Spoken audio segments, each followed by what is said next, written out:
On s'est rendu compte qu'à la base, c'est-à-dire pour l'homme de la rue, pour la personne qui voulait se faire soigner, alors au contraire, la médecine américaine était catastrophique. C'est-à-dire que les gens ne peuvent pas se faire soigner, n'en ont pas les moyens, ne sont pas pris en charge, n'ont pas les assurances qu'il faut, etc. Et plus tous les problèmes légaux, etc., qui limitent l'exercice de la médecine et qui finalement font...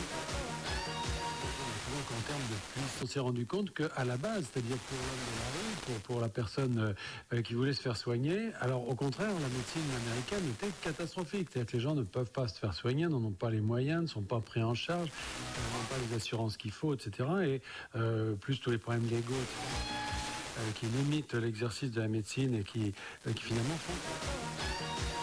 Donc en termes de... On s'est rendu compte qu'à la base, c'est-à-dire pour l'homme de la rue, pour la personne qui voulait se faire soigner, alors au contraire, la médecine américaine était catastrophique. C'est-à-dire que les gens ne peuvent pas se faire soigner, n'en ont pas les moyens, ne sont pas pris en charge, n'ont pas les assurances qu'il faut, etc. Et plus tous les problèmes légaux, etc., qui limitent l'exercice de la médecine et qui finalement font...